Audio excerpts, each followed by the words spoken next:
You're watching World Now. We're back to our coverage of the Israel-Hamas conflict. The war between Israel and Hamas entered its 89th day with reports of killing of a major Hamas leader, Salih al-Aruri, in Beirut blast.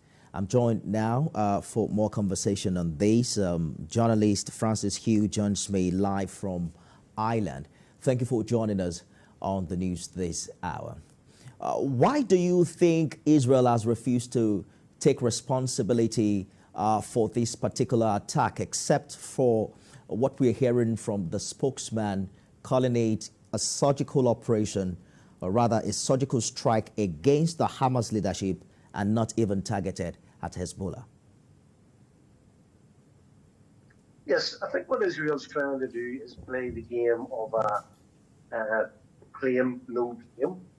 So if Hezbollah or Hamas retaliate for this murder and of 6 top commanders of the Qassam brigades, I think it is the excuse that Tel Aviv and Netanyahu is looking for to expand the war. We've seen this before, where Israel provokes the resistance in Gaza, and once they retaliate, they then say to the world, we cannot stand idly by while our civilian population are targeted. So this is a deliberate provocation, and it should not be in isolation. If you see the commander who was murdered, the Iranian commander of the Quds brigades in Damascus, and now the 2 suicide bombers, probably connected to the British and the MI6, I would imagine. There is a concerted effort on the 4th anniversary of the martyrdom and the murder, peace be upon him, of Qassam Soleimani, that Israel and the want to expand the war, and they want to drag Lebanon and Syria and Iran into the wider conflict. Well, that's a new twist to the conversation, but Israel says the assassination of the Hamas leader in Beirut wasn't an attack on Lebanon, even though the Prime Minister in Lebanon has accused Israel of trying to drag it into a regional war.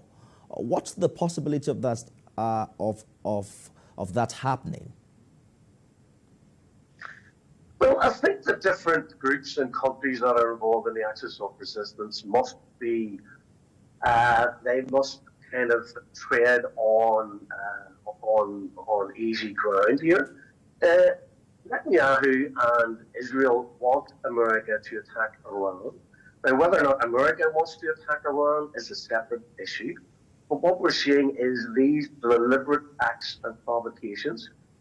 You can say, or the Israelis can say, that they attacked Salih al-Aruri as a Hamas leader, but it's on Lebanese soil. It's in the capital of Beirut, and it's in a stronghold of Hamas. And the timing of all these murders, these extrajudicial executions, are to fall on the day that Hassan Nasrallah is to give a live televised speech. Now, the one thing about Hezbollah is they have always retaliated anytime Lebanese civilians have been killed.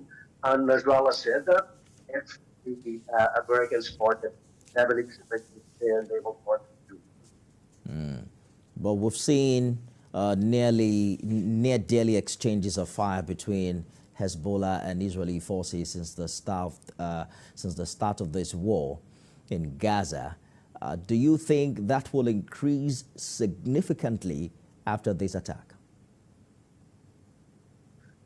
I don't know, to be honest, because if it does kind of become more excessive, if it does ratchet up with more interactions and more military interventions from both sides, you could very well see Lebanon being dragged into a war, which is what Israel wants.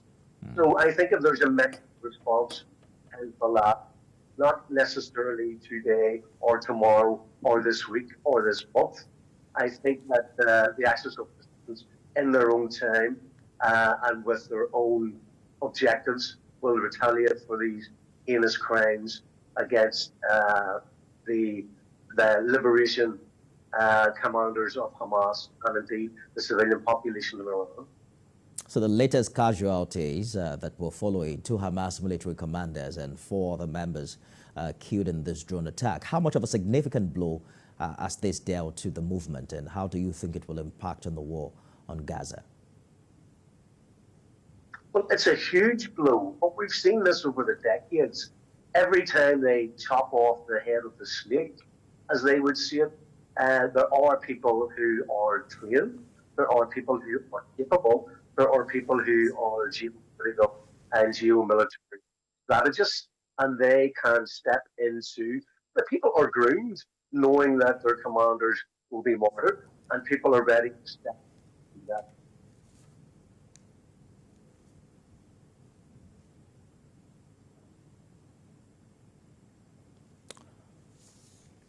Well, it seems we lost audio with that conversation. Francis Hugh is a journalist who joins us live from Belfast in Ireland. Thank you so much for your contribution.